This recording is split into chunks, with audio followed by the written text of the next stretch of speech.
Good morning. We're going to look at the sixth commandment today. It says, do not kill.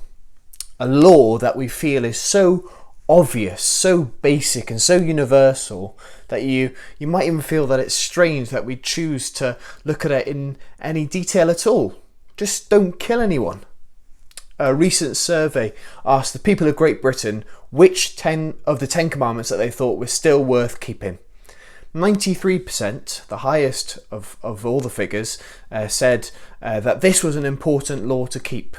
It's slightly disconcerting that not all of the people thought it was a good idea to keep, but it's agreed upon, isn't it, that it's good not to take the life of another person.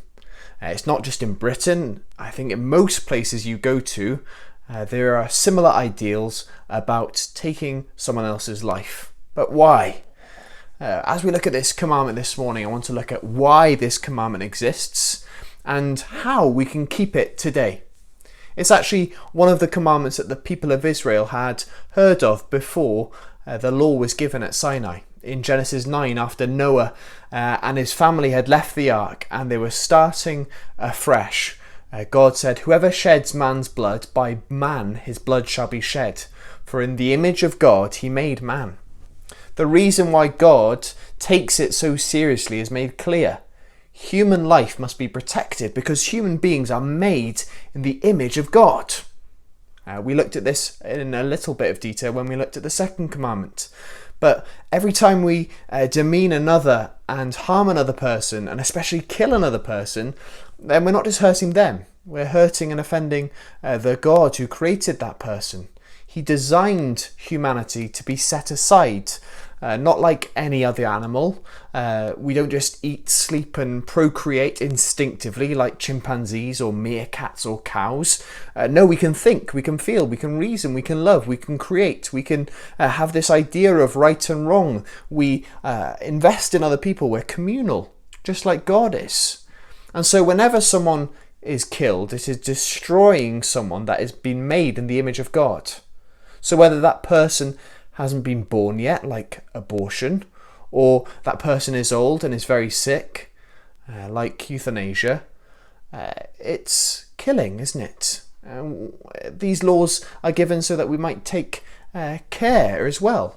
When we do things, when we drive, we're supposed to take care around the image bearers that we share this planet with. But when Jesus came, he looked at this in a bit more detail. He revealed God's heart even further. He said, "You have heard that it was said to the people long ago, 'You shall not murder.' But I tell you that anyone who is angry with a brother or sister will be subject to judgment. Again, anyone who says to a brother or sister, 'You fool,' is answerable to the court." Jesus asks, where's your heart? Yes, you may not have shot someone, but have you killed with your words? With your thoughts? Have you killed someone in your head because they cut in front of you in a traffic jam? Have you seen someone post a ridiculous opinion on social media, so you assassinated them with your comment? Parents to children. There's that one child that keeps playing up. Have you wanted to wring their neck? Children to parents, have you wanted your parents to disappear because they won't let you watch that program that all your friends are watching? What I'm saying is that we've all done it, haven't we? Now, Jesus isn't outlawing being annoyed or being angry. He's outlawing anger that is self-righteous. That is murder. Anger that places your importance, your ego, yourself above everyone else and thinks everyone else should suffer when they don't get it right. This law is lived out in not just not killing, but by loving. That's why Jesus talks of reconciliation a bit later on in the Sermon on the Mount. He says, "Therefore, if you are offering your gift at the altar and you remember your brother and sister who has something against you, leave your gift at the altar. First, go and be reconciled to them." It's not enough to not hate. We have to be proactive. We have to show love. Even when they're not easy to love. And sadly, there was someone we all thought of when I said not easy to love. The people who are arrogant and awkward and difficult and prejudiced are enemies.